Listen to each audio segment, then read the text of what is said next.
Friendship tested by envy.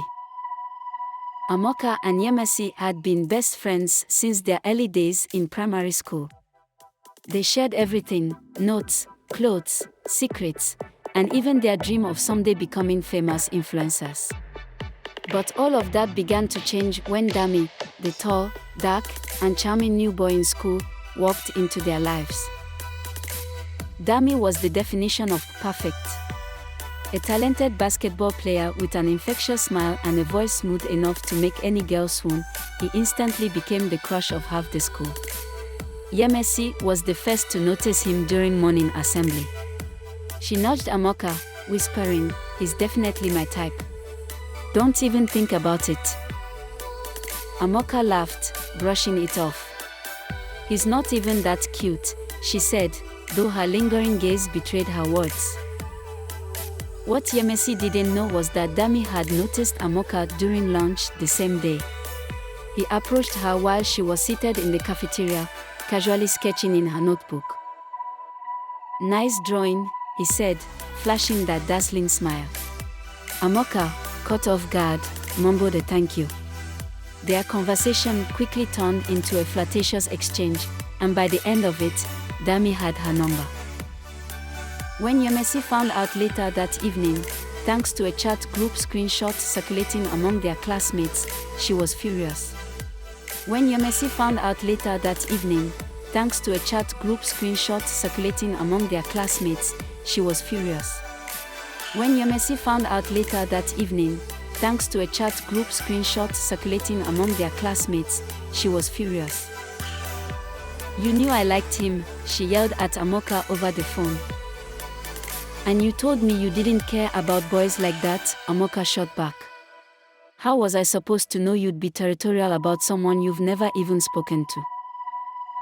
The argument ended with Yemisi hanging up, and for the first time in years, the two didn't speak the next morning. Yemisi wasn't one to take rejection lying down. She decided to make herself Dami's priority, starting with showing up to his basketball practices in tight-fitting athleisure and bringing him snacks. At first, Dami was polite but distant, still more intrigued by Amaka's quiet charm. Yemisi, however, wasn't giving up. She started rumors about Amaka, whispering to their mutual friends that Amaka was only interested in Dami because of his popularity. Meanwhile, Amaka tried to keep her distance from Dami, feeling guilty for betraying Yemisi. But Dami wouldn't let up. He began walking her to class, leaving notes in her locker, and showing up at her art club meetings just to see her work. Amaka's resolve started to weaken. The school's cultural day was the turning point. Amaka and Yemisi were both part of the planning committee, and tensions were running high. The final blow came when Dami publicly declared his feelings for Amaka during the event. "I've never met anyone as talented and beautiful as you, Amaka," he said in front of a crowd, handing her a flower. Gasps echoed through the hall, and Yemisi, standing nearby, felt the last thread of her patience snap. She stormed onto the stage.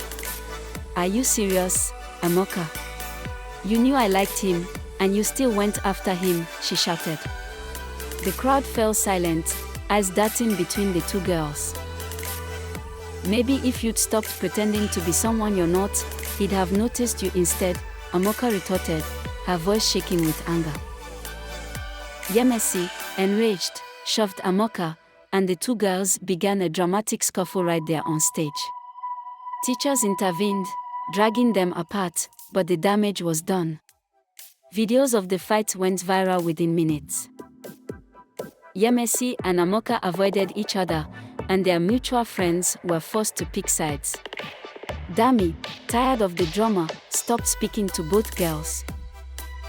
Amaka found solace in her art, channeling her emotions into her sketches.